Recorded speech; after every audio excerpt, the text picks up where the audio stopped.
चलिए बेटा स्टार्ट करें बेटा आज की क्लास को। और आज की क्लास में हमें जो है एक बहुत ही इजी सा टॉपिक, बहुत ही सिंपल सा टॉपिक करना है जो आपने 11th क्लास में ऑलरेडी पढ़ा हुआ है। ठीक है,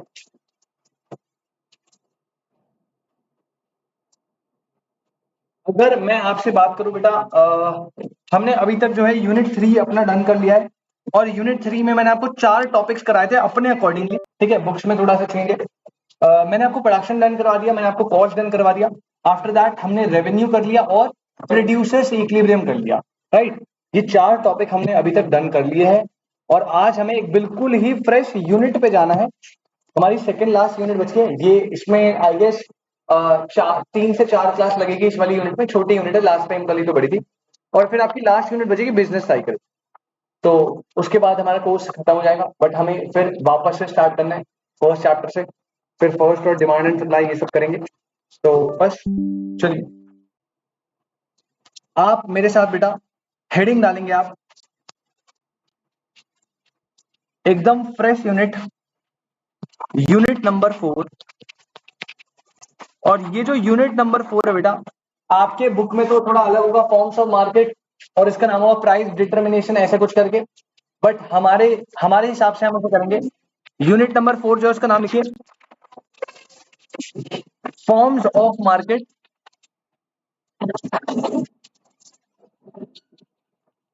forms of market and revenue curves under different market.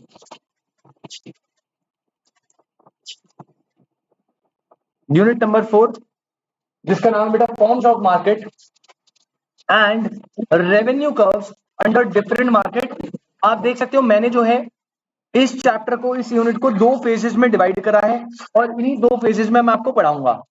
सबसे पहले फेज में हम, जैसे आपने 11th में पढ़ा था, फॉर्म्स ऑफ मार्केट क्या होता है, कितने टाइप की होती है, परफेक्ट, इम्परफेक्ट, मोनोपोली, मोनोपोलिस्टिक, वो सब पढ़ेंगे। और अगला फेज है revenue curves in different market. आपने ऑलरेडी एक टॉपिक पढ़ा है ना रेवेन्यू वाला, उसमें टीआर एमआरआर का रिलेशन देखा था। बस वही कुछ करना है, उसी से मिलता जुलता है। ठीक है, बुक में आपका इसकी यूनिट का थोड़ा और नाम है प्राइस डिटर्मिनेशन, बट वो मैं अलग चैप्टर 2 में पढ़ाता हूँ। पहले हमें यही डन करना है।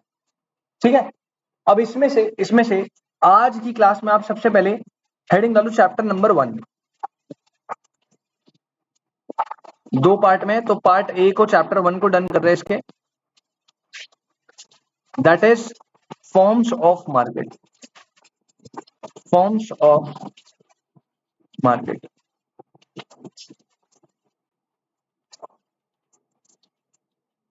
देखा chapter number 1 forms of market. अपने पेज को हॉरिजॉन्टल कर लीजिए।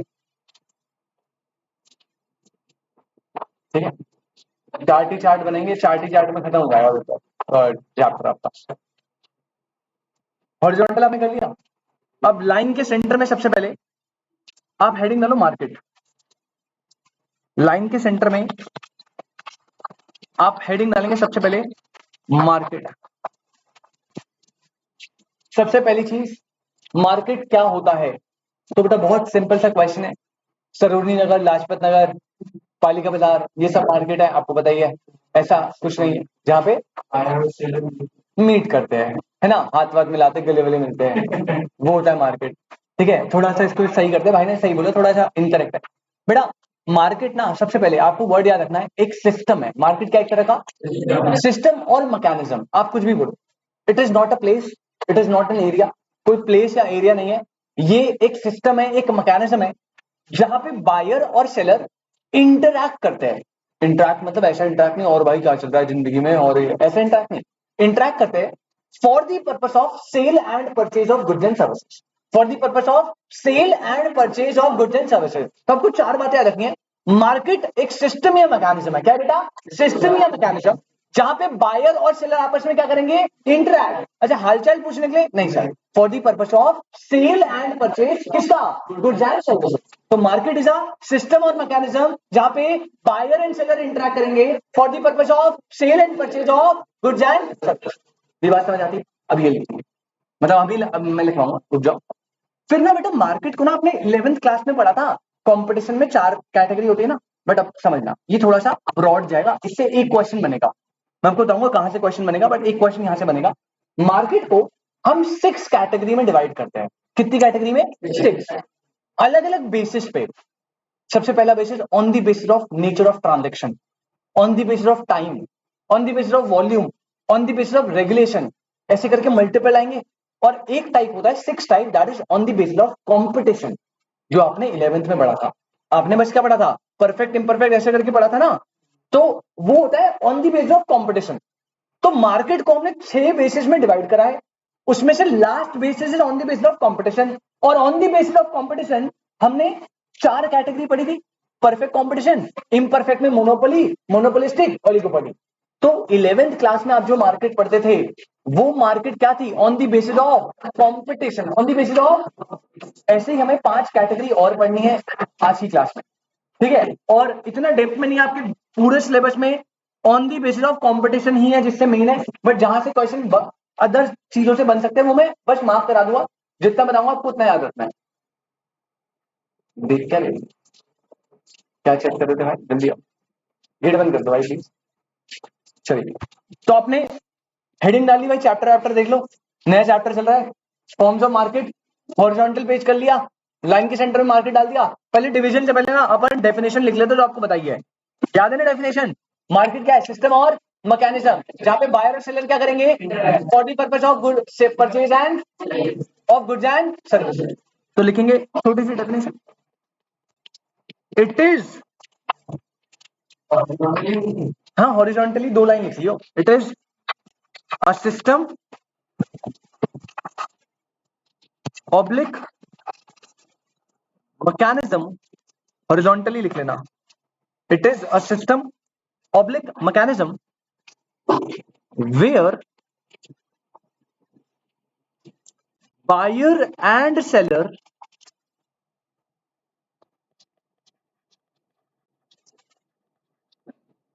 interact with each other,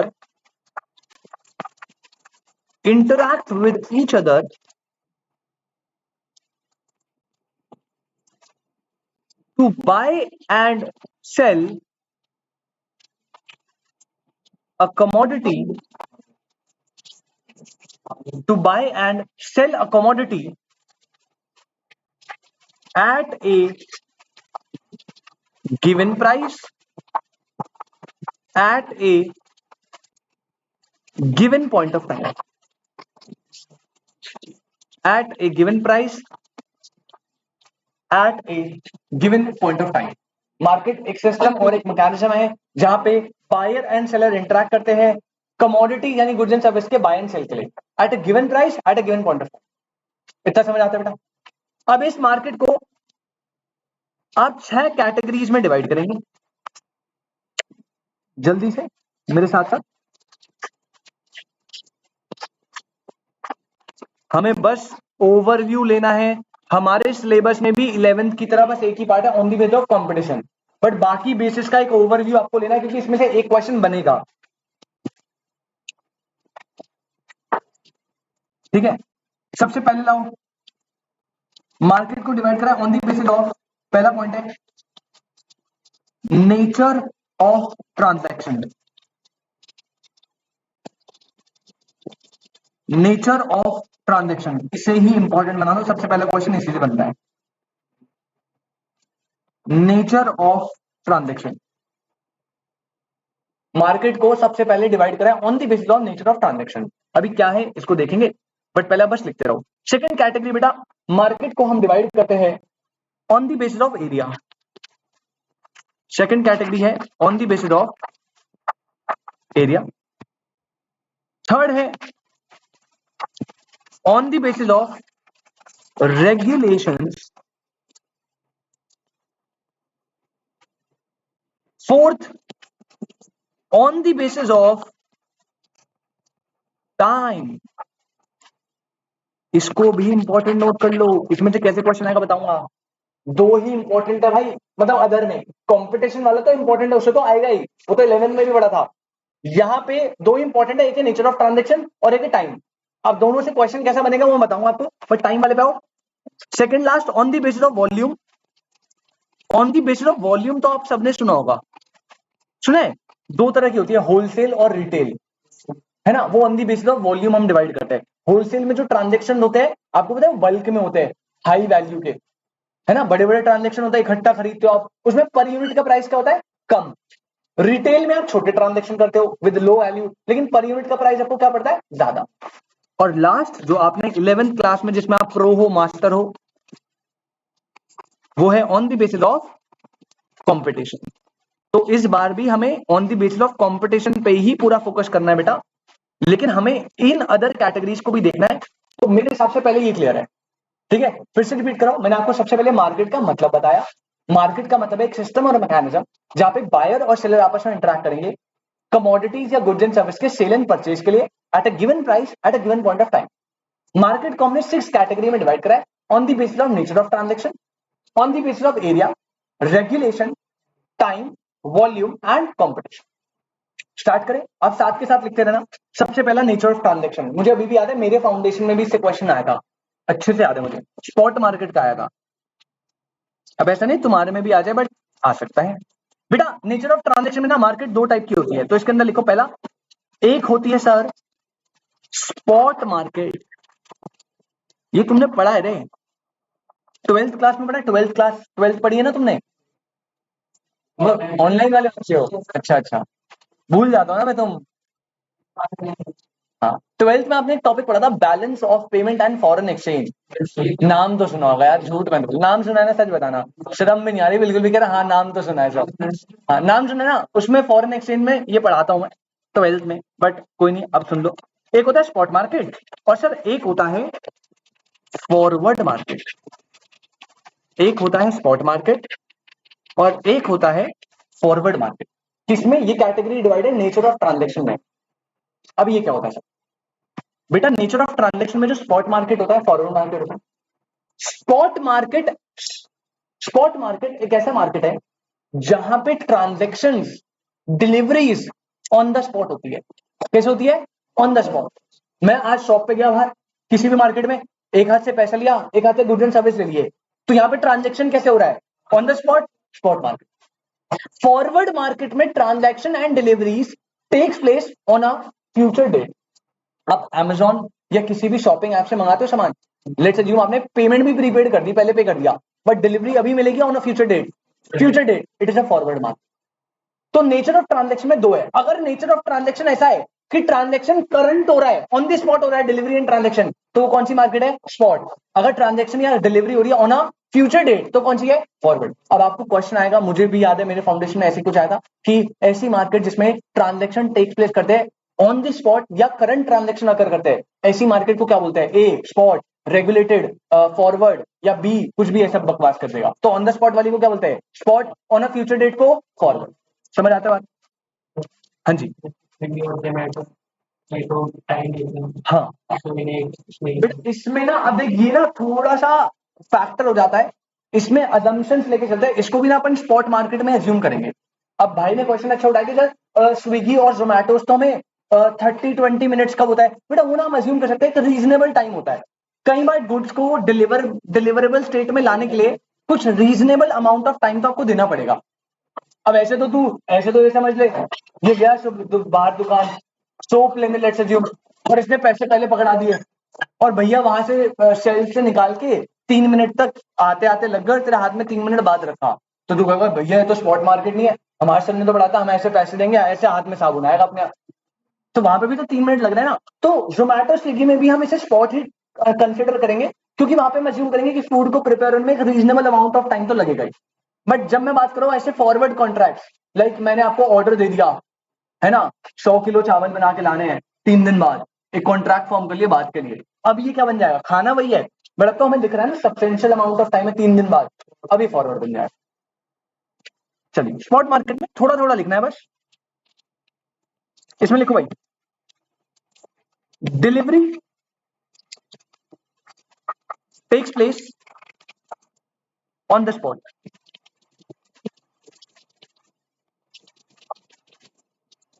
forward में लिखेंगे delivery takes place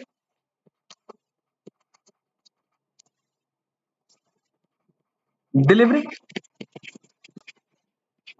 takes place on ए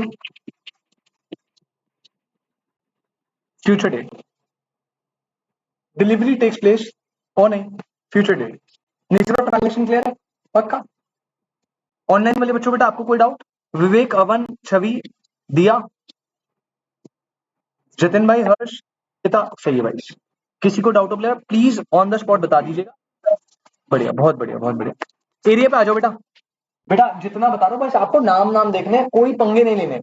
जहां पे जिसको मैंने स्टार बना दिया बस उतना उतना पढ़ना है, ठीक है? अगर आप बुक से जाओगे, बुक में मुझे पता है आप एक बार अपनी संतुष्टि के लिए रीड कर लेना अगर आपको करना है तो। मैं बस इतना करा रहा हूं जो एग्जाम ओरिएंटेड है 100%। एग्जाम में इसके अलावा नहीं आएगा कुछ, ठीक है? अगर मैं कोई मार्केट है जैसे टाइम वाली या रेगुलेटेड मार्केट में नहीं बताऊंगा, बस नाम लिखवा दूंगा, ऐसा होता है और बता दूंगा। नहीं लिखवा रहा इट मीन्स वो इतना है नहीं, क्योंकि पूरा आपको कॉम्पिटिशन से ही चैप्टर भरा हुआ है। अब 5 नंबर का क्वेश्चन आने, 5 क्वेश्चन आने मान लो इस यूनिट से, तो वो कंपटीशन में देगा, वहां थोड़ी खेलेगा आपके साथ रेगुलेशन वगैरह में। एरिया पे आ जाओ। एरिया में सबसे पहले लिखो बेटा, पॉइंट नंबर 1, सबसे पहले होती है बेटा लोकल मार्केट। क्या होती है अभी देखेंगे लोकल मार्केट। एक दो लाइन छोड़ के सेकंड पॉइंट लिखना। फिर आती है बेटा regional market on the basis of area. फिर आती है regional market. Next on the basis of area third होती है बेटा नेशनल मार्केट। और लास्ट फोर्थ होती है इंटरनेशनल मार्केट। अब सर ये क्या है? लोकल मार्केट मतलब हमारे घर के आसपास जो मार्केट है वो लोकल हो गई, जो थोड़ा दूर है वो रीजनल हो गई, जो स्टेट से दूर है वो नेशनल हो गई, और जो देश से दूर है वो इंटरनेशनल हो गई। ऐसा नहीं है बेटा। कोई भी मार्केट किस कैटेगरी की होती है वो डिपेंड करता है वो कौन से गुड्स में डील करता है, ठीक है? On the basis of area में बता रहा हूं। लोकल मार्केट एक ऐसी मार्केट है जो डील करती है नॉन ड्यूरेबल गुड्स में। कौन से गुड्स में? नॉन ड्यूरेबल का एग्जांपल लाइक आपके घर पे जो डेली आता रहता है, जल्दी खत्म होता रहता है, मिल्क, ब्रेड, एग्स, बटर, जो भी आप एग्जांपल ले लो बेटा, ये सब लोकल मार्केट के अंदर आ गया। ऐसी मार्केट जो ये सब सप्लाई करे, नॉन ड्यूरेबल गुड्स जिनकी लाइफ जो है बहुत छोटी होती है, वो लोकल आ गए। अच्छा, रीजनल मार्केट वो मार्केट होती है, इसमें लिखो market for durable and semi durable goods. Durable and semi durable goods, furniture, clothes, these are semi durable and durable. ऐसी मार्केट को बोलेंगे रीजनल। नेशनल मार्केट में सिर्फ कुछ गुड्स होते हैं स्पेसिफिकली, पता क्या? गोल्ड, सिल्वर, डायमंड्स, ये नेशनल मार्केट में आते हैं। और इंटरनेशनल मार्केट वो मार्केट होती है जो डील करती है बेटा crude oils, coal and petroleum and other natural resources. इनकी इंटरनेशनल मार्केट होती है बहुत बड़े लेवल पे। कोई दिक्कत? एकदम क्लियर है। अब आओ next, third category is on the basis of regulation. On the basis of regulation, ये नोट कर लिया पहले।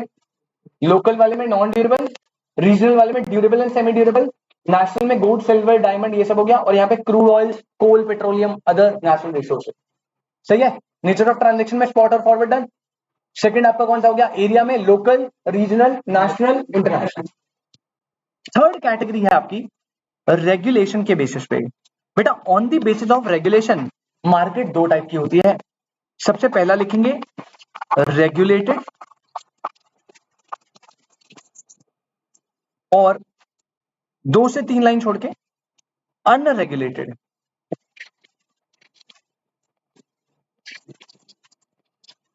अनरेगुलेटेड,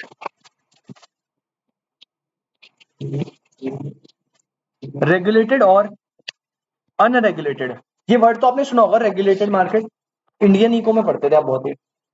बेटा रेगुलेटेड मार्केट एक ऐसी मार्केट होती है जहां पे ना गवर्नमेंट कंट्रोल्स होते हैं, लाइक गवर्नमेंट एग्जिस्ट करती है। इंडिया है, इंडिया कैसी मार्केट है? रेगुलेटेड। वहां पे गवर्नमेंट के रिस्ट्रिक्शन है ना हर एक चीज में, राइट? ऐसी मार्केट बोलते हैं रेगुलेटेड। और हमेशा ऐसी मार्केट सर्वाइव करेगी। अनरेगुलेटेड मार्केट जहां पे गवर्नमेंट का कोई कंट्रोल नहीं है, प्राइवेट सेक्टर है भाई, जो उसे करना है वो कर लेगा। तो प्राइवेट सेक्टर अगर कंप्लीट कंट्रोल पे आ गया तो वो तो भाई रिच पीपल के लिए प्रोड्यूस करेगा, क्योंकि प्राइवेट एम करता है प्रॉफिट मोटिव के लिए, तो वो तो अमीरों के लिए प्रोडक्शन करेगा, गरीब लोग भूखे मर जाएंगे। तो ये जो अनरेगुलेटेड वाली होती है ना, इसके नीचे लिख लो नो एग्जाम्पल, इसका कोई एग्जाम्पल नहीं है, ये एग्जिस्ट ही नहीं करती, ना कभी कर पाएगी। हाँ जी बेटा नहीं, वो तो इकोनॉमी हो गई, वो जो तू कह रहा है वो होती है कैपिटलिस्ट सोशलिस्ट मिक्स इकोनॉमी। यहां पे ना रेगुलेशन का मतलब, रेगुलेटेड मार्केट का मतलब है कि कुछ चीजों में जहां पे नेसेसरी है वहां पे गवर्नमेंट रेस्ट्रिक्शंस लाता है। मिक्स्ड कैटेगरी है, जहां पे काम नहीं है वहां पे गवर्नमेंट कुछ बोलेगा ही नहीं, जहां पे मतलब है, जहां पे इंपॉर्टेंट क्रूज, जैसे एजुकेशन सेक्टर है क्रूशल मैटर है ना, एग्रीकल्चर है क्रूशल मैटर है ना, अब वहां पे किसकी रिस्ट्रिक्शन चलेगी? गवर्नमेंट। तो रेगुलेटेड मार्केट लिखेंगे, यहां पे government rules and regulation apply होते हैं, government rules and regulations apply होते हैं। और इसके एग्जांपल लिख लो भाई, सेबी सुना है आपने? रेगुलेटरी बॉडी है, आपको सिक्योरिटी शेयर परचेज सेल कुछ भी करना है उसके लिए गवर्नमेंट ने रेगुलेटरी बॉडी किसको बनाया है? सेबी को। ऐसे ही बैंक्स है, अब बैंक्स चल रहे हैं बिल्कुल सही चल रहे हैं, लेकिन उसकी रेगुलेटरी बॉडी कौन है? आरबीआई। गवर्नमेंट ने रिस्ट्रिक्शन डाली है ना भाई, आरबीआई के नॉर्म्स, उनके रूल्स को फॉलो करना पड़ेगा आपको। तो यहाँ पे आरबीआई जो है वो भी एक रेगुलेटेड बॉडी है। इतना समझ आता है? बस ऊपर ऊपर से देखना है। नेक्स्ट आ जाओ टाइम के बेसिस पे। सर टाइम से क्वेश्चन आएगा क्या? बेटा क्वेश्चन आएगा टाइम के बेसिस पे किसने डिवाइड करा है। यहाँ पे पहले ब्रैकेट में पहले लिख लो बेटा, एक इकोनॉमिस्ट थे बड़े फेमस, एल्फ्रेड मार्शल, इनका नाम आपको बहुत बार सुनेगा, फर्स्ट सेकंड चैप्टर में तो पूरा बार बार सुनेगा, एल्फ्रेड मार्शल। अच्छा एक क्वेश्चन बताना प्लीज, कोई प्रोडक्शन फंक्शन को किसने डिफाइन करा था? प्रोडक्शन फंक्शन को पॉल सैमुअलसन, राइट। और अच्छा एक मैंने ना लॉन्ग रन का प्रोडक्शन फंक्शन बताया था जो अलग था थोड़ा, जहां पे कैपिटल को अलग दिखा रहे थे, वो कौन सा? Cobb Douglas. अच्छा नाम क्या था पूरा कॉब का? कॉब। और डॉगलस का? Paul H Douglas. कर रहे हो तब, उस दिन तो बड़ा चिल्ला रहे थे, अब याद नहीं रहता, रिवाइज कर लिया करो बेटा। अच्छा टाइम के बेसिस पे क्वेश्चन एक बन सकता है कि टाइम के बेसिस पे कैटेगराइज किसने करा है? एल्फ्रेड मार्शल, याद रखना। और टाइम के बेसिस पे ना 4 कैटेगरी होती है, बस नाम नाम है आपके सिलेबस में। सबसे पहला होता है बेटा very short run, very short run. Second है शॉर्ट रन, थर्ड है long run, and fourth is very long run.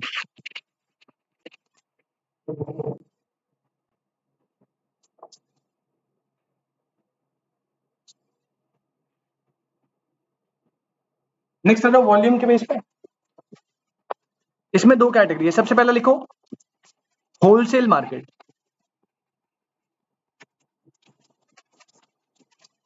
और 3 से 4 लाइन छोड़ने के बाद सेकंड पॉइंट लिखो retail market.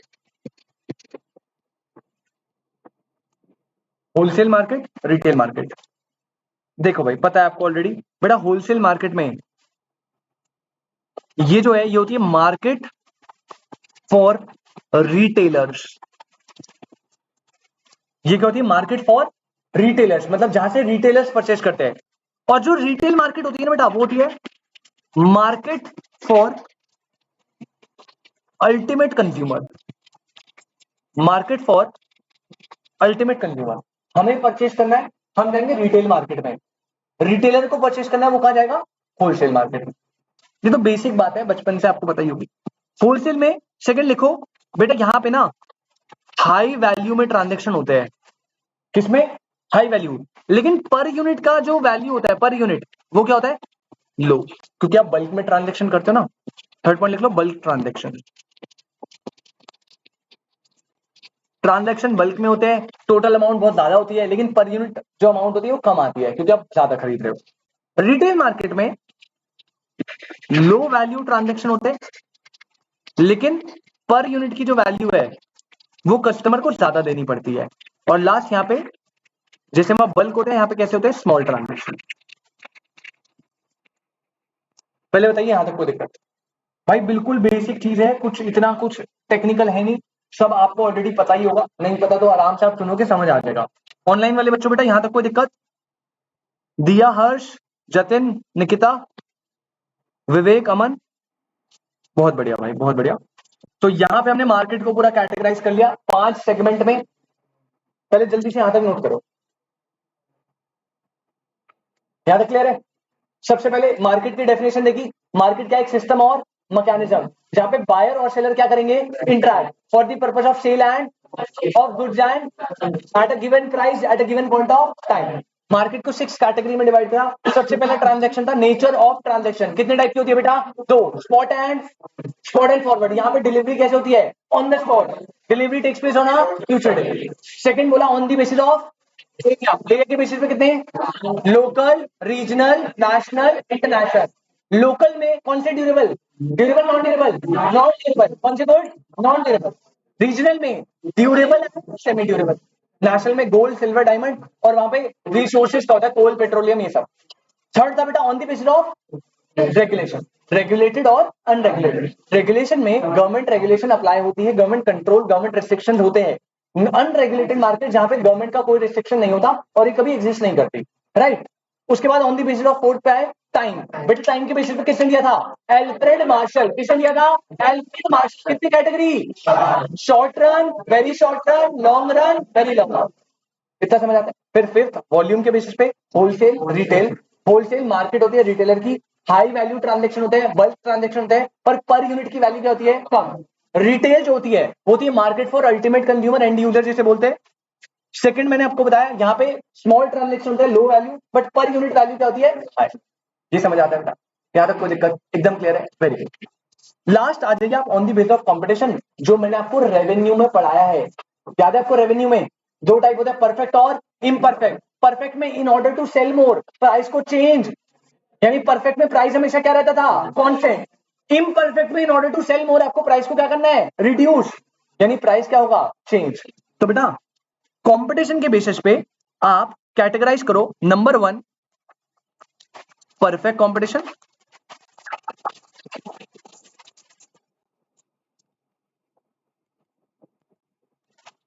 Number 2 imperfect competition, और इम्परफेक्ट के अंदर फर्दर हमें पढ़ना है ए मोनोपोली, जो अपने 11 में पढ़ा हुआ है, बी मोनोपोलिस्टिक कंपटीशन, और सी ओलिगोपोली।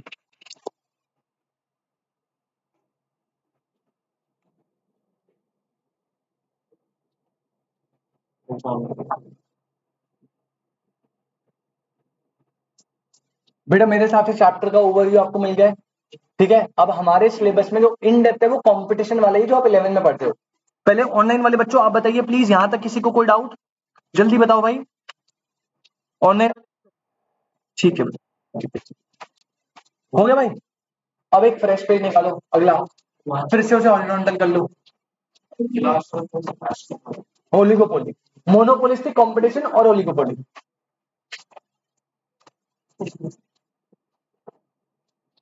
फ्रेश पेज निकालो, हॉरिजॉन्टल कर लो। लाइन के सेंटर में आप हेडिंग डालेंगे बेटा,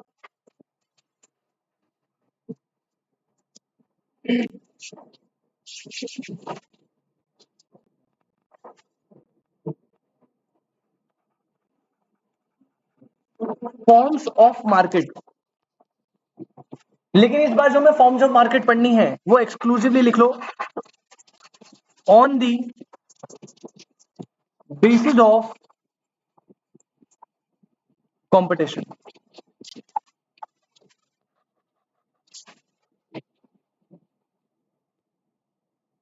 forms of market on the basis of competition, सिर्फ on the basis of competition. जल्दी से इसको कैटेगराइज करेंगे फर्दर 4 पार्ट्स में। अभी बताया था ना ऊपर, परफेक्ट, मोनोपोली, मोनोपोलिस्टिक और ओलिगोपोली। सेम 11th वाला यार, कुछ भी नहीं है। आज की क्लास में तो कुछ ऐसा है नहीं जो मुझे नया बताना है। अगली क्लास में बहुत सारी चीजें चलेंगी। आपको याद है मैंने रेवेन्यू, मैंने इक्वेशन बनाई थी, MR is equal to AR E-1/E, याद है? रेवेन्यू वाले टॉपिक के नीचे कराई थी वो, देखो ढीठ बच्ची मना कर रही है। अरे वो पीछे वाली आपके, बेटा याद नहीं है आपको? रेवेन्यू निकालो बेटा। ओ अच्छा अच्छा, आपने कराया, मुझे अभी याद आया, लेकिन मैंने नहीं करा, ये भी मुझे अभी याद आया। पढ़ लो रे बेटा तुम। 1 2 3 4। सबसे पहले लिखो फर्स्ट परफेक्ट कॉम्पिटिशन,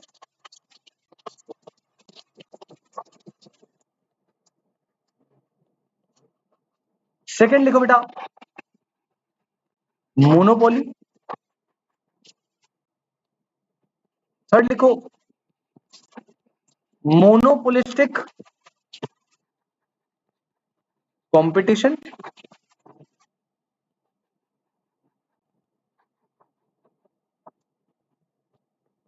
और लास्ट पॉइंट लिखेंगे बेटा oligopoly.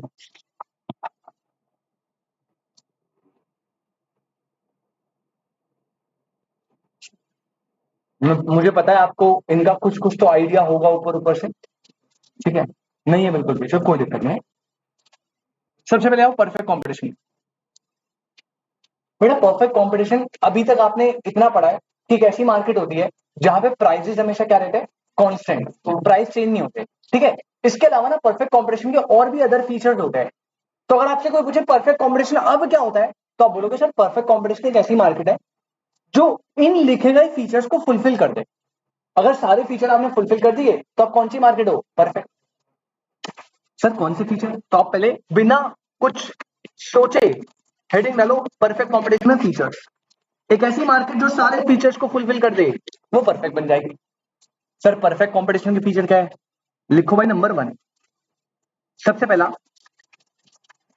Large number of buyer and seller, ठीक है?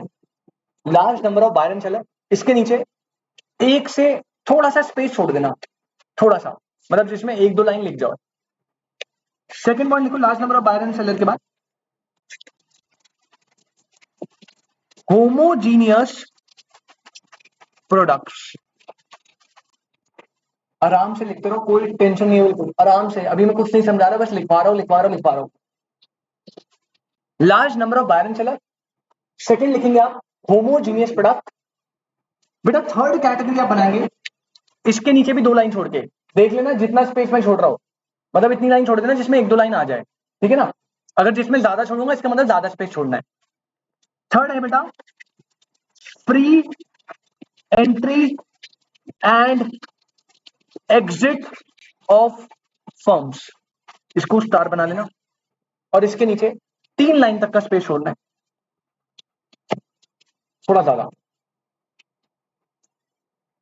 पॉइंट नंबर 4 लिखो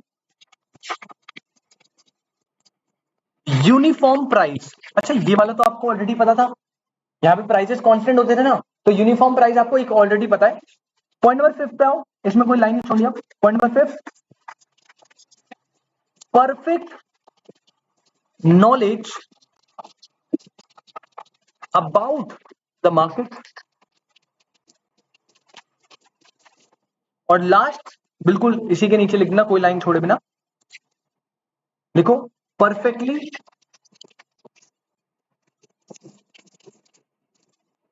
इलास्टिक डिमांड। सिक्स को भी स्टार बना देना। ये सिक्स वाला आपको अभी समझ नहीं आएगा अगर आपने डिमांड नहीं पढ़ा। पहले पहले वाले सर ने डिमांड पढ़ाया था, शायद पढ़ाया था, उसमें इलास्टिसिटी ऑफ डिमांड पढ़ाया था।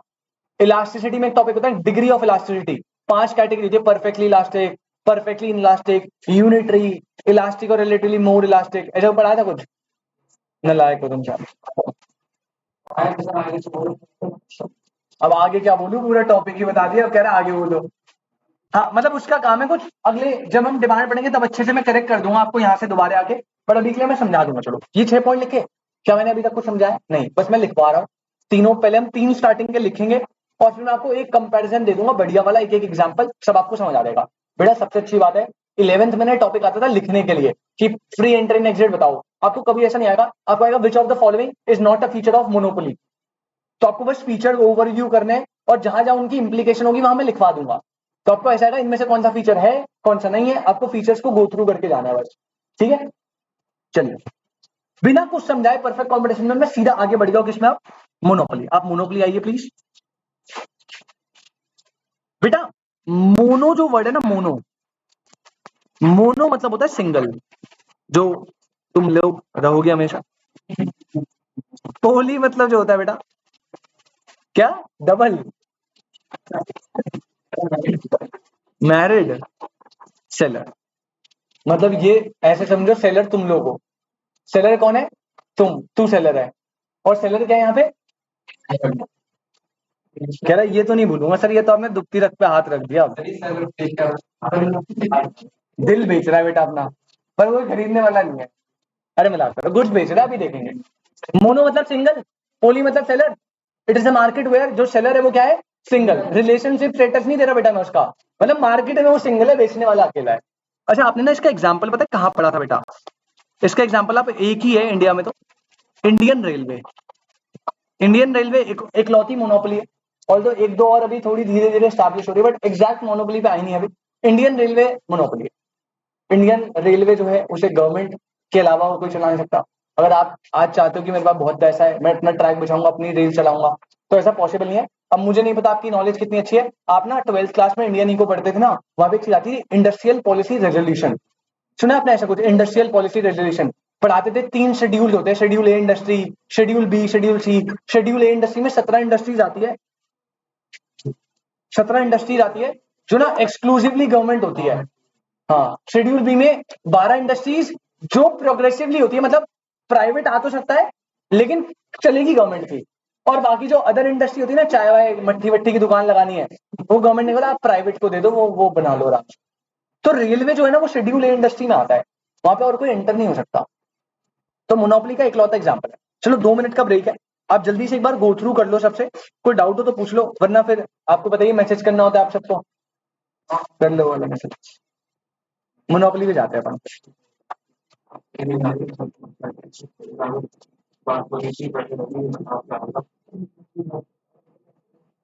चलो बेटा डालो, जल्दी जल्दी मैसेज डालो। मेरे बाबू ने खाना खाया वाला, वो तो कंपलसरी है। अब तुम्हें बता, तुम्हारे सामने मैं फोन चलाते नहीं, वरना तुम समझो कि मैं भी डाल रहा हूँ।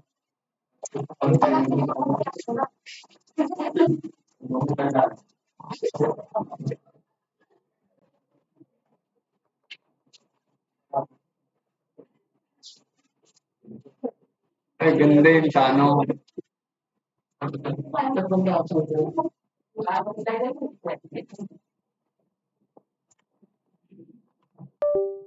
मैसेज डाल रहा हूँ, चेक कर लो तुम ग्रुप पर।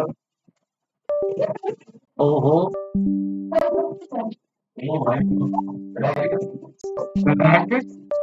ऐसे बन बोले यार, तुम्हारे सामने नहीं चलाऊंगा भाई।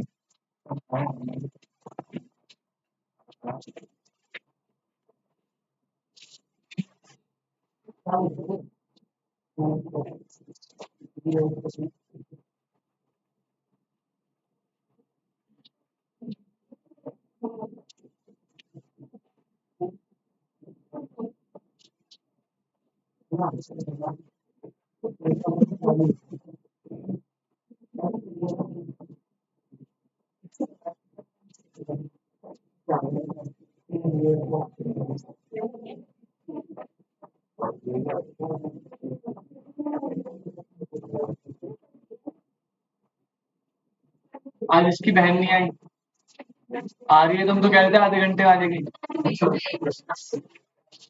और एक और तुम्हारी गैंग मेंबर थी आज, क्या नाम था? अच्छा, कॉलेज, अच्छा, तो नॉर्थ कैंपस से यहाँ आती है ऑनलाइन? हाँ शायद हो सकती है।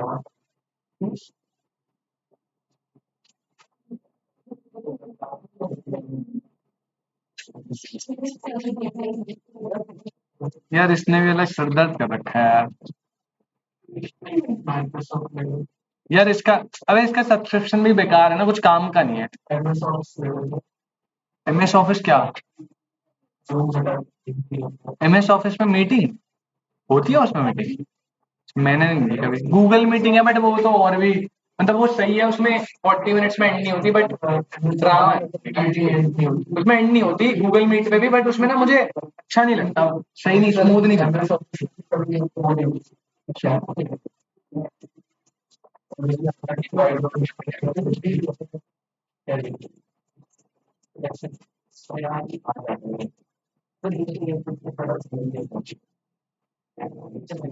नहीं कोई दिक्कत तो नहीं, समझ आ रहा है ना पक्का? गुस्से में क्यों रहता है भाई, खुश रहा कर यार थोड़ा। क्या बहुत महंगा कटा था, कोई नहीं,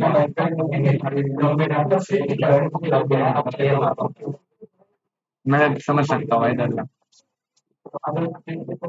तुम्हारे भी आज बंदे कमाए ग्रुप के, दो लोग और कमाए ना, 4 हो ना तो। सर ऑनलाइन है ना? अच्छा ऑनलाइन है। बता कहाँ गए, मतलब ऐसी जगह कहाँ है इस पे गए?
फिर एक बार प्लीज मैसेज डाल देना ज्वाइन का।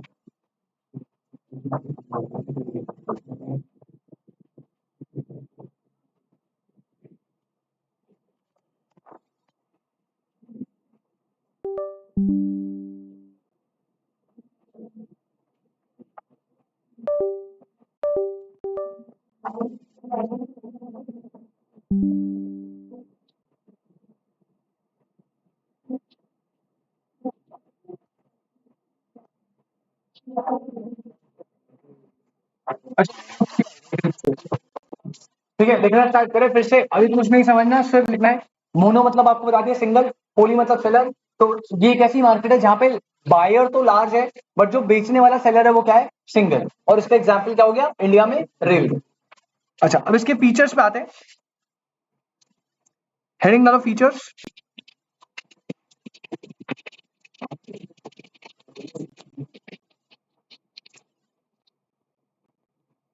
फीचर नंबर 1 लिखेंगे बेटा।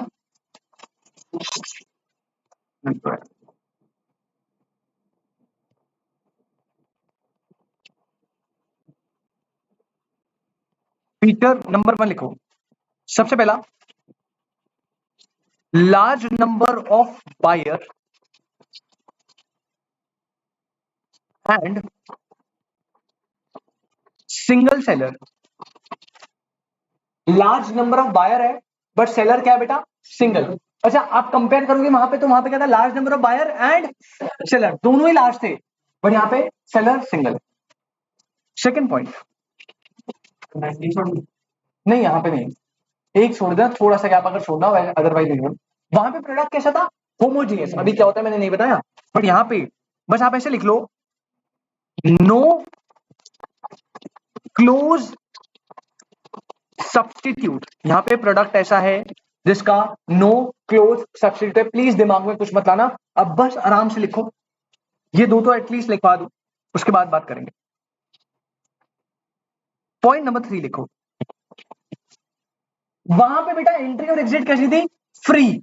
यहां पे लिखेंगे barriers on entry and exit. यहां पे यूनिफॉर्म प्राइस था, यहां पे पॉइंट नंबर 4 और स्टार बना लेना। अगली पूरी क्लास जो है ना, एक क्लास वो सिर्फ इस पॉइंट पे होने वाली है हमारी। 11th में नहीं पढ़ा था अपने topic, that is price discrimination. 11th में हमको बस मतलब बताया था क्या होता है प्राइस डिस्क्रिमिनेशन, बट अगली क्लास बहुत लंबी चलेगी इस पे, ठीक है। ये क्या होता है समझाएंगे। फिफ्थ पॉइंट लिखना, fifth point nominal selling cost, nominal selling cost. और last point number 6 less elastic, और आप ऐसे बोलो inelastic demand curve, less elastic और इन इलास्टिक डिमांड कर्व। लिख ली फीचर, डन यहां तक, पक्का। पहले इन दोनों को समझते हैं आराम से। अब आपको अभी कुछ नोट नहीं करना, पहले मैं पूरी सारे पॉइंट समझा दूं, फिर आराम से नोट करके चलना। बेटा परफेक्ट कंपटीशन की बात कर रहा हूं। सबसे पहले देखो, बायर सेलर दोनों ही साइज में क्या है बेटा, लार्ज।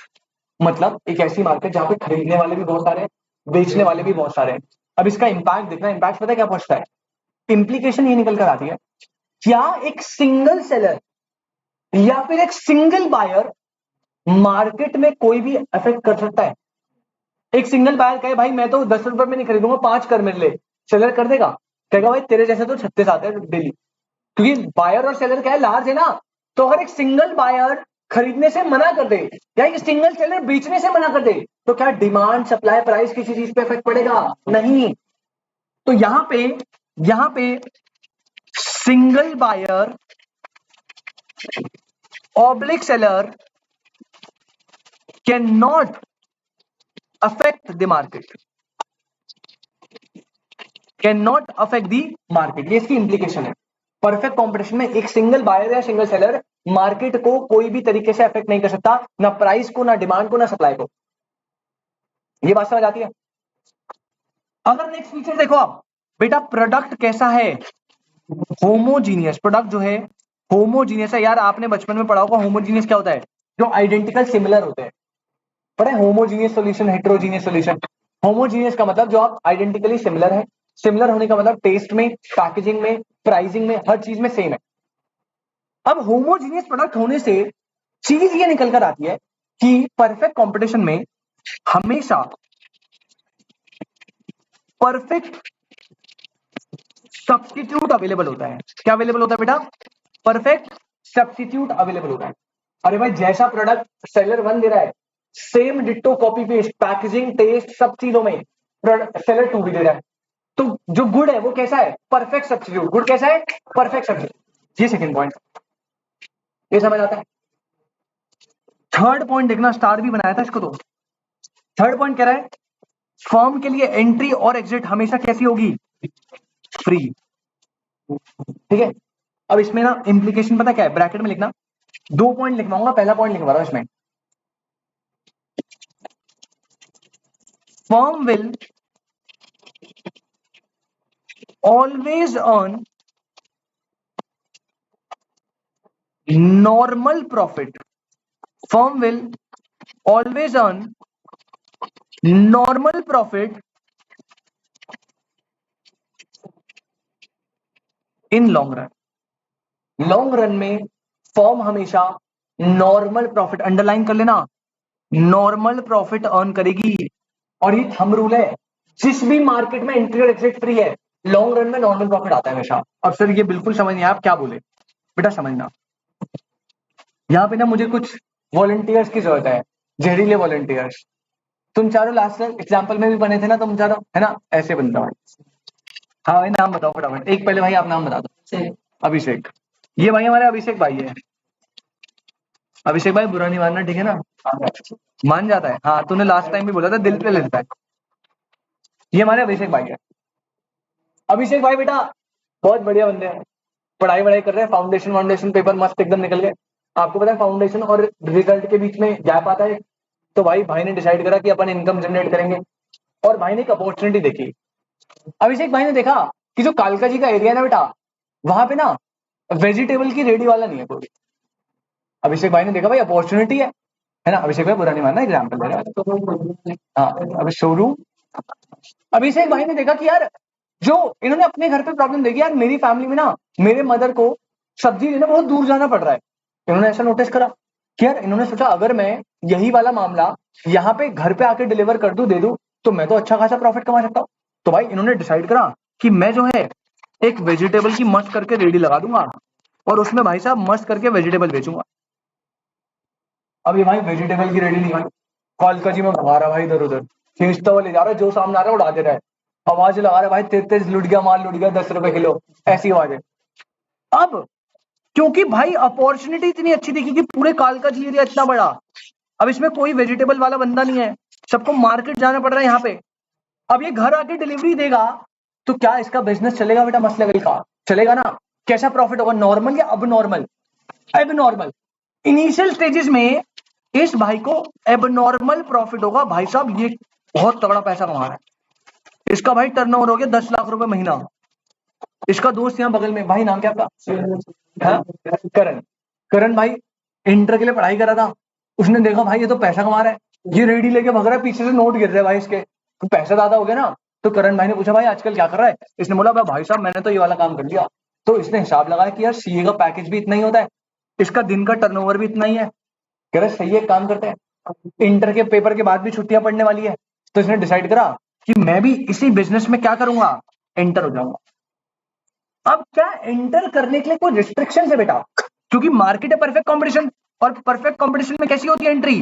फ्री। तो बेटा इसके जितने भी दोस्त है ना, सारे जो सीए कर रहे थे वो यहीं आ गए बेटा।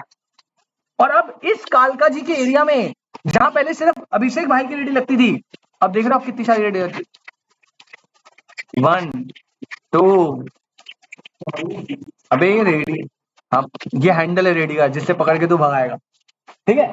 अब बेटा एक बात बताओ, कालका जी में जहां पहले सिर्फ अभिषेक भाई थे, अब इतने सारे लोग लग गए, क्या अब भी अभिषेक भाई का टर्नओवर 10 लाख रहेगा? क्या अब भी अभिषेक भाई अब नॉर्मल प्रॉफिट अर्न कर सकता है?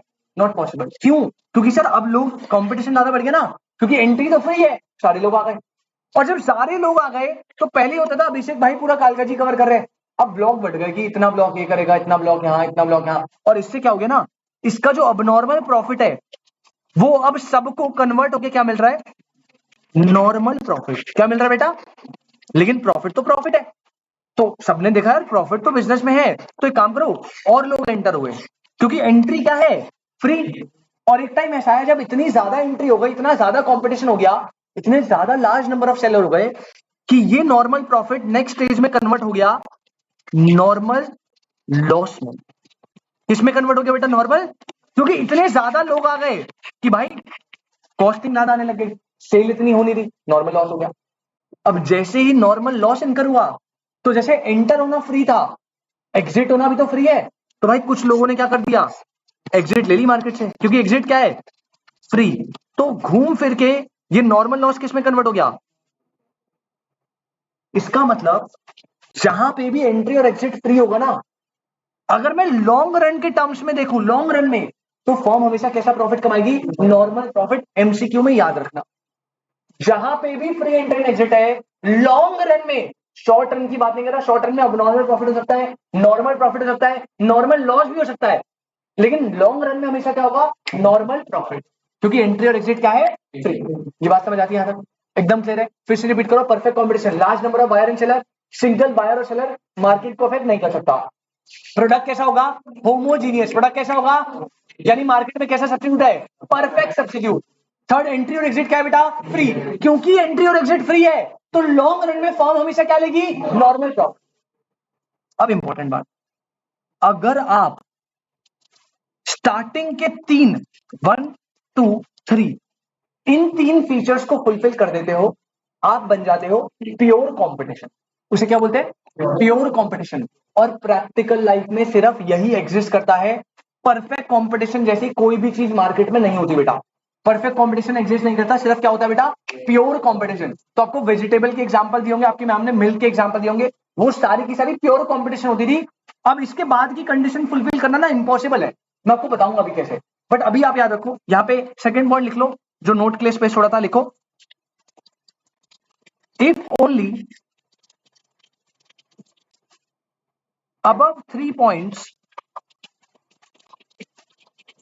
are fulfilled, comma, it is known as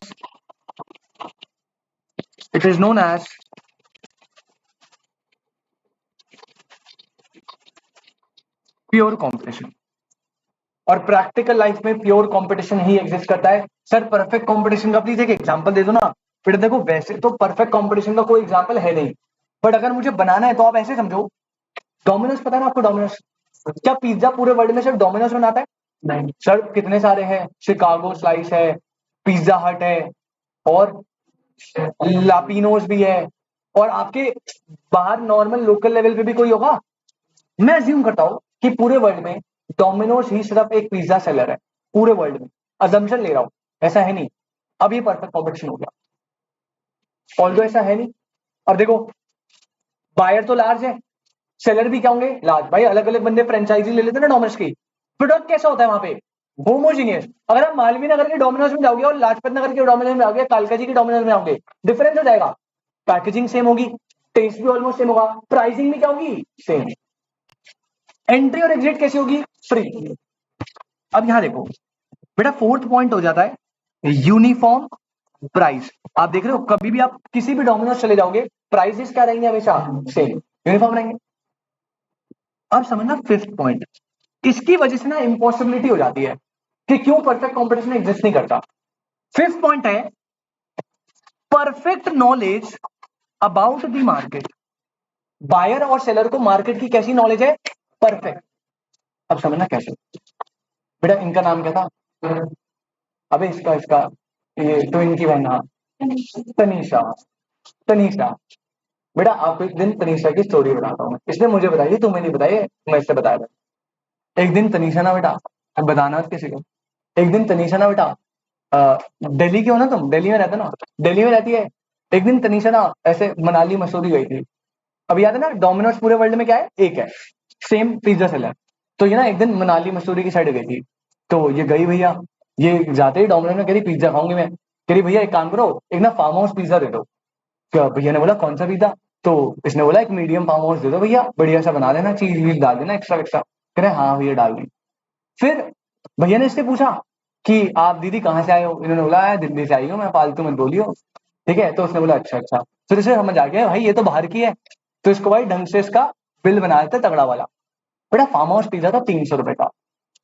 भाई इसने पूछा भैया लाओ पिज्जा, भैया ने पिज्जा दे दिया।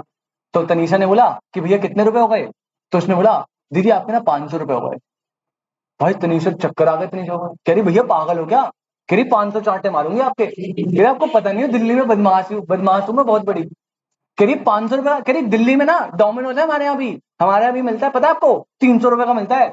कह रहे नहीं नहीं मैडम, मैं 500 रुपए का होता है। कह रही भैया 300 रुपए का मिलता है, अभी दिखाओ आपको, मैंने दिखाओ। तो भैया को ये समझ आ गया कि तनीषा को मार्केट की क्या बेटा, नॉलेज। अब भैया समझ के भैया पागल नहीं बना सकते, तो भैया ने बोला ए दीदी डर गई, दीदी डर गई। तो कह रही दीदी मैं तो मजाक कर रहा था, मैं तो मजाक कर रहा था, पिज्जा तो 300 का है, मैंने डरा रहा था आपको। कह रही ये लो आपका पिज्जा 300 रुपए। क्योंकि बायर को मार्केट की परफेक्ट नॉलेज है, तो क्या सेलर बायर का पागल बना सकता है, नहीं। सेम अब तनीषा तेज यहां तक तो सही चल रही थी, फिर इसको लगा कि यार सही है यार, यहाँ तो मैं तो ऐसे डरा के ऐसे चाटा वाटा दिखा दूंगी तो डर जा रहे, तो 500 का 300 में कर दिया। तो अब अगली बार दोबारा डोमिनोज में गई और कह रही भैया एक फार्म हाउस पिज्जा मीडियम। इस बार भैया मेरे जैसे थे, तो उन्होंने बोला कि मैडम आपके 300 रुपए हो गए, 300 ही था ना चार्ज, उन्होंने बोला 300 रुपए हो गए। तो नीचे कहा भैया पागल हो क्या, दिख रहा है ये 300 चाटे मारूंगे तो 500 में आपको 300। मैंने कहा दीदी क्या हो गया, पागल हो गए क्या। तो निशा कह रही सर हमारे यहाँ ना 200 रुपए का मिलता है। तो मैंने कहा एक काम करो बेटा, वहीं से खा लो।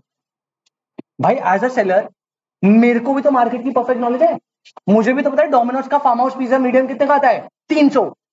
तो क्योंकि बायर और सेलर दोनों को मार्केट की परफेक्ट नॉलेज है, तो ना बायर सेलर को मैनिपुलेट कर सकता है, ना सेलर बायर को मैनिपुलेट। अब यही प्रॉब्लम है जिससे परफेक्ट कंपटीशन एग्जिस्ट नहीं कर सकता। क्या तनीषा आपको हर प्रोडक्ट की परफेक्ट नॉलेज है? नॉलेज हो सकती है, आपको अच्छी नॉलेज होती है, परफेक्ट नॉलेज हो सकती है हर प्रोडक्ट की, नहीं, तभी तो परफेक्ट कंपटीशन एग्जिस्ट नहीं करता। चलो मान लिया आप large number of buyer and seller कर दोगे, होमोजीनियस कर दोगे, फ्री एंट्री एग्जिट कर दोगे, प्राइस यूनिफॉर्म सेट कर दोगे, लेकिन हर प्रोडक्ट की परफेक्ट नॉलेज बायर सेलर को कैसे दे दोगे? लिमिटेड रिस्ट्रिक्टेड नॉलेज ही तो होगी भाई। अब आप मनाली जाते हो, वहां पे भाई कुछ प्रोडक्ट्स ऐसे होंगे जिनके बारे में आपको पता ही नहीं होगा, तो कैसे कर लोगे आप? तो ये एक पॉइंट है, तभी परफेक्ट कंपटीशन कभी एग्जिस्ट नहीं करता। और रही बात लास्ट पॉइंट की, इसको थोड़ा साफ कर देते हैं। जो लास्ट पॉइंट है बेटा वो बहुत ही सिंपल है, लेकिन अभी आपको समझ नहीं आएगा, बस आप ना अभी नोट करके छोड़ देना। इसकी जो डिमांड होती है ना, वो बनती है परफेक्टली इलास्टिक डिमांड का। कैसा बनता है? Perfectly elastic. सर ये क्या होता है? बेटा मैं सेकंड चैप्टर में आपको पढ़ाऊंगा, बस अभी ना आप शेप बना के रख लो। x 0 y, यहाँ पे आप प्राइस लेते हो, यहाँ पे आप क्वांटिटी लेते हो, और इसका डिमांड कर्व जो बनता है बेटा, वो बनता है parallel to x axis, perfectly elastic में। और इसकी जो ईडी निकलती है ना, इलास्टिसिटी ऑफ डिमांड, वो निकलती है इनफाइनाइट। बस ये दो चीजें याद करके छोड़ दो, सेकंड चैप्टर में आपको लॉजिक दे दूंगा ऐसा क्यों हो रहा है, ये समझ आता है? ये हो गया परफेक्ट कॉम्पिटिशन। पहले बताओ यहां तक कोई दिक्कत? जल्दी से। Large number of buyer and seller हो गया, प्रोडक्ट कैसा है? होमोजीनियस, इसलिए मार्केट में कैसा सब्स्टिट्यूट है? परफेक्ट। एंट्री और एग्जिट क्या है? फ्री, यानी कि फॉर्म लॉन्ग रन में हमेशा कौन सा प्रॉफिट कमाएगी? Normal profit. अगर आपने ये तीनों फीचर फुलफिल कर दिए, कौन सा कॉम्पिटिशन? कॉम्पिटिशन जो एग्जिस्ट करता है। फिर यूनिफॉर्म प्राइस होगा, कॉन्स्टेंट होगा, परफेक्ट नॉलेज होगी बायर और सेलर को पूरी मार्केट की, और कर्व कैसा बनेगा? परफेक्टली इलास्टिक, यानी पैरेलल टू एक्स एक्सिस, और ईडी कितनी होगी? इंफिनिटी। ये बात समझ आती है? लास्ट वाले पॉइंट को बस लिख के छोड़ दो, अभी समझना नहीं है। यहां तक कोई दिक्कत? पक्का एकदम? कोई डाउट नहीं है किसी पॉइंट में? अब इसको भाई जल्दी से कंपेयर करते हैं फटाफट इसके साथ, फटाफट कंपैरिजन हो जाएगा बेटा। जल्दी से देखो, सबसे पहले बेटा बायर क्या है? लार्ज। परफेक्ट कंपटीशन में सेलर भी लार्ज थे, लेकिन मोनोपोली में सेलर क्या होता है बेटा?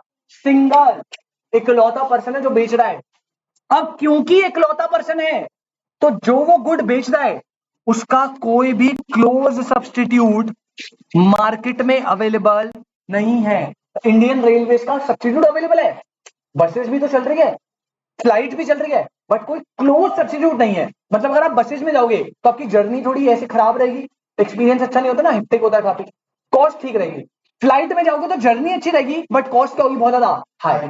तो उसका कोई क्लोज सब्स्टिट्यूट अवेलेबल नहीं है। अच्छा इस वाले में कैसा सब्स्टिट्यूट था? परफेक्ट। यहां पे कोई क्लोज सब्स्टिट्यूट अवेलेबल नहीं है। अच्छा यहां पे ना फ्री एंट्री एंड एग्जिट होती थी बेटा, यहां पे एंट्री और एग्जिट में क्या है? बैरियर। मतलब गवर्नमेंट ने रेलवे को शेड्यूल ए में डाला हुआ है, कोई भी प्राइवेट कंपनी रेलवे खोलना भी चाहे तब भी वो फैसिलिटी दे नहीं सकती, क्योंकि बैरियर्स लगे, एंटर ही नहीं कर सकते। अच्छा यहां पे प्राइसेस क्या होते थे बेटा? यूनिफॉर्म। यहां पे प्राइस का भेदभाव होता है। डिस्क्रिमिनेशन मतलब समझते हो? लिख लो, भेदभाव।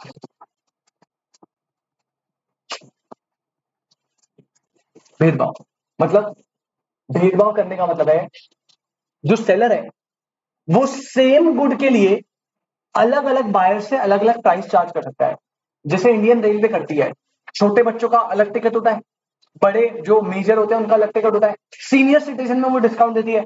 अच्छा अगर रेलवे एम्प्लॉय चल रहा है तो फ्री होता है टिकट, आर्मी एम्प्लॉयज के लिए भी डिस्काउंट होता है, ऐसा कुछ होता है ना। तो वो क्या कर रही है? ट्रेन वही है, सर्विस वही है, लेकिन अलग अलग पर्सन को देख के प्राइस अलग अलग चार्ज कर रही है। बेटा समझना, बच्चे ना कंफ्यूज आते हैं। प्राइस डिस्क्रिमिनेशन में एक और चीज होती है, अगर मान लो ये दो प्रोडक्ट है, प्रोडक्ट ए और बी, या दो पेन है, नॉर्मल पेन है, कंपनी अलग अलग है, अब एक प्राइस 10 का एक प्राइस 12 का है, तो ये प्राइस डिस्क्रिमिनेशन होगा क्या? क्योंकि वो दो अलग अलग गुड है। यहां पे गुड एक ही है, वो सेल नॉर्मल बंदों को हो रहा है, बस बंदे के अकॉर्डिंगली आप प्राइस को चेंज कर रहे हो। ठीक है, तो प्राइस डिस्क्रिमिनेशन में कंफ्यूज मत हो ना, आप सेम गुड के लिए डिफरेंट चार्ज करें फ्रॉम डिफरेंट बायर्स, उसे बोलते हैं प्राइस डिस्क्रिमिनेशन। ये समझ आता है? ठीक है, आगे बेटा यहां पे ना सेलिंग कॉस्ट, सेलिंग कॉस्ट को अंडरलाइन करके ब्रैकेट में लिख लो, ये कॉस्ट होती है एडवर्टाइजमेंट की। एडवर्टाइजमेंट की जो कॉस्ट होती है ना, वो नेचर में कैसी होती है? यहां पे बहुत नॉमिनल, ना के बराबर बहुत कम होती है। अच्छा ये वाला पॉइंट हमने वहां मिस कर दिया। अगर आप चाहो तो यहां पे एक 7 पॉइंट बना लो और यहां लिख लो एब्सेंस ऑफ सेलिंग कॉस्ट। अगर आप चाहो यहां पे बना लो, यहां पे सेलिंग कॉस्ट होती ही नहीं है, एब्सेंस है, कुछ नहीं है। मोनोपोली में कैसी होती है? नॉमिनल, बहुत थोड़ी सी, नाम मात्र। वहां पे जीरो, यहां पे छोटी सी। लास्ट आ जाओ, इसका कर्व होता है लेस इलास्टिक और रिलेटिवली इनइलास्टिक। ये क्या होता है? फिर से छोड़ दो, बस कर्व बना लो, कर्व बना लो, ऐसा बनता है। इसका जो कर्व है ना, वो ना ऐसा बनता है। इस शेप को बोलते हैं downward sloping, downward sloping steeper. और इसमें जो इलास्टिसिटी निकलती है ना, वो लेस देन 1 निकलती है बेटा, ये भी याद रखना। ये सब मैं सेकंड चैप्टर में ही आपको अच्छे से याद करवा पाऊंगा लॉजिक के साथ। बस अभी आप सिक्स्थ वाले पॉइंट हर टॉपिक के बस नोट करके छोड़ दो, जब हम वो पढ़ेंगे मैं इसमें आ जाऊंगा, आप मुझे याद दिला देना बस एक बार कि सर आपने मार्केट में ही करवाया था, एक बार वहां से कनेक्ट कर दो। क्यों बनता है, क्या बनता है, वो सब पढ़ लेंगे जब वो पढ़ेंगे। इतना समझ आ गया? तो एक कंपैरिजन करें फटाफट से, फटाफट से। अगर मैं यहाँ पे परफेक्ट कॉम्पिटिशन ले रहा हूँ, मोनोपोली, दोनों में बायर क्या है? लार्ज। सेलर यहाँ पे लार्ज, यहाँ पे सिंगल। सेकंड, प्रोडक्ट यहाँ पे कैसा होता है? होमोजीनियस। तभी मार्केट में क्या है? Perfect substitute. क्या अवेलेबल है? Perfect substitute. यहाँ पे नो क्लोज सब्स्टिट्यूट। यहाँ पे एंट्री और एग्जिट कैसी होती है? फ्री। यहाँ पे क्या होते हैं? सेलिंग कॉस्ट की एब्सेंस। यहाँ पे सेलिंग कॉस्ट नॉमिनल। वर्ड पे फोकस करना, एब्सेंस एंड नॉमिनल। यहाँ पे प्राइसेस आर यूनिफॉर्म, सेम। यहाँ पे प्राइस का क्या होता है? डिस्क्रिमिनेशन, मतलब सेम गुड के लिए डिफरेंट बायर से डिफरेंट प्राइस चार्ज होगा। यहाँ पे परफेक्टली नॉलेज होगी और परफेक्ट इलास्टिक बनेगा, parallel to x axis infinity. यहाँ पे इन इलास्टिक और रिलेटिवली लेस इलास्टिक शेप बनेगी, डाउनवर्ड स्लोपिंग स्टीपर, और वैल्यू आएगी लेस देन 1। इतना समझ आता है? पक्का कुछ नहीं है, सब 11th वाला है। बस आपको फीचर्स को ओवरव्यू लेना है, ऐसे ही याद करना है, कुछ पंगे नहीं लेना, अंदर डेप्थ में आप पढ़ रहे हो, ठीक है ना? लास्ट आ जाओ, आज की क्लास का लास्ट, मोनोपोलिस्टिक। अगली क्लास से ओलिगोपोली से स्टार्ट करेंगे, ठीक है? 2 से 3 क्लास में खत्म हो जाएगा चैप्टर। फिर हमारा लास्ट टॉपिक बच जाएगा बिजनेस साइकिल, उसमें भी चार क्लास लग जाएगी, 3-4 क्लास, सिलेबस खत्म। फिर मैं फर्स्ट चैप्टर से वापस आऊंगा। आ जाओ, मोनोपोलिस्टिक पे आओ भाई पहले। अब मोनोपोलिस्टिक क्या है भाई?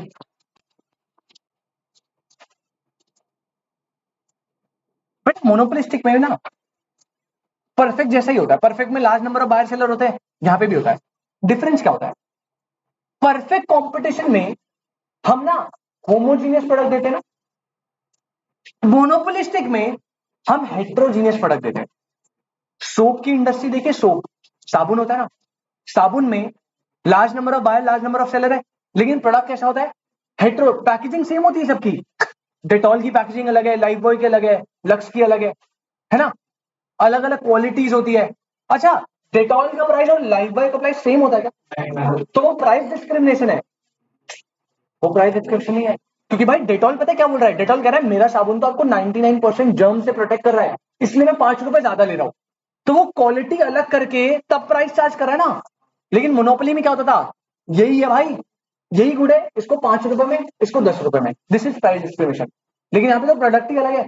लाइफ बॉय कह रहा है भाई मैं तो अलग काम करता हूँ, मैं तो 99.9% मिटाता हूँ, डेटॉल कुछ और बोलेगा, लक्स कुछ और बोलेगा।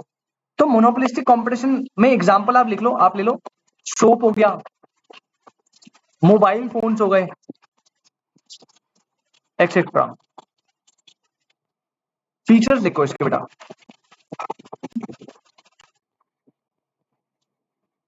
फीचर नंबर 1 यहां पे देखना, कंपेरेटिव करवा रहा हूं सारे एक साथ ही। लार्ज नंबर ऑफ बायर होते हैं यहाँ पे, यहां पे ना सेलर लिखना, seller and many seller. Buyer बहुत लार्ज होते हैं, सेलर कैसे होते हैं? मेनी। वर्ड्स को प्लीज पकड़ना। सेकंड पॉइंट बेटा,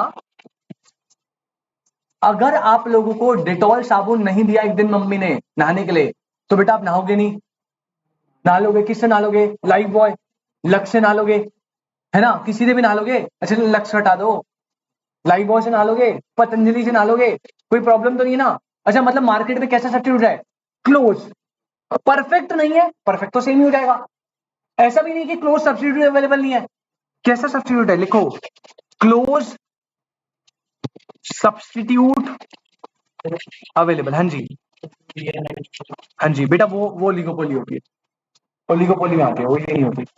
यहाँ पे सेलर जो है ना, मैंने लिखा था एक सेलर मेनी होते हैं, एयरलाइंस में सेलर मेनी होते हैं, गिनती के होते हैं, और जितने भी होते हैं बहुत बड़े बड़े होते हैं। कितने हैं? किंगफिशर चल रहा है अभी, किंगफिशर नहीं चल रहा शायद, हाँ बंद हो गया था ना वो तो, विस्तारा, एयर इंडिया, हाँ मतलब जितने भी है गिनती के 5-6 होंगे ना, तो मेनी कहाँ से हो गए, वो तो फ्यू है ना, तो वो इसमें नहीं आता, वो ओलिगोपोली में आता है अगली लास्ट में। टेलीकम्युनिकेशन वो भी ओलिगोपोली में आता है। कितने? जियो, वोडा और आइडिया एक हो गए, एयरटेल, तीन ही इंडस्ट्री है मेजर, तो ओलिगोपोली में आती है। Close substitute available. अच्छा थर्ड पॉइंट लिखो बेटा, यहाँ पे भी फ्री एंट्री एंड एग्जिट होता है, फ्री एंट्री एंड एग्जिट होता है। इसका मतलब लॉन्ग रन में क्या होगा? Normal profit. ये तो भाई याद रखना है। तो पहला, large number of buyer many seller, substitute close substitute available होता है, फ्री एंट्री एंड एग्जिट होती है। फोर्थ पॉइंट क्या था? Price discrimination. बेटा यहाँ पे फोर्थ पॉइंट है प्रोडक्ट डिफरेंशिएशन, प्रोडक्ट डिफरेंशिएशन। और करके ना आप इसे ऐसे बोल लो कि प्रोडक्ट पता है कैसा होता है? Heterogeneous, heterogeneous product. Product differentiation का मतलब इस मार्केट में जो प्रोडक्ट्स होते हैं वो हेट्रोजीनियस नेचर के होते हैं, डिफर होते हैं। हर प्रोडक्ट का कलर अलग होगा, प्रेफरेंसेस अलग होगी, कोई जर्म्स मिटा रहा है, किसी में कैटरीना कैफ ऐसे आ रही है, लक्स वाले में आती है ना, ब्यूटी इनहैंस कर रहे हैं, तो सबका अपना अलग अलग पर्पस है। फिफ्थ वाले में सेलिंग कॉस्ट लिखो बेटा, यहाँ पे ना, यहाँ पे एडवर्टाइजमेंट की कॉस्ट लगती है क्या? ज्यादा लगती है सर, तो लिखो high selling cost, high selling cost.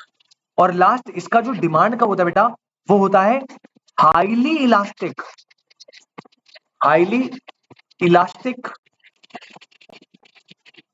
Demand curve. अच्छा अब ये कर्व फिर से, इस कर्व को बेटा प्लीज बस नोट करके छोड़ दीजिए। इसका जो कर्व बनता है ना हाईली इलास्टिक का, इसका बनता है डाउनवर्ड स्लोपिंग बट फ्लैटर, कुछ ऐसा।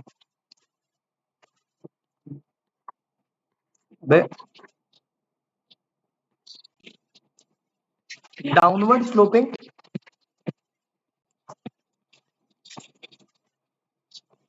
फ्लैटर, और जो ईडी निकलता है, ईडी इज ग्रेटर देन 1। यहां पे इंफिनिटी था parallel to x axis, steeper less than 1, और फ्लैटर में मोर देन 1। यहां तक कोई डाउट? पक्का एकदम? ऑनलाइन वाले बच्चों बेटा आपको कोई दिक्कत? जल्दी से बताएंगे, विवेक, हर्ष, जतिन, निकिता।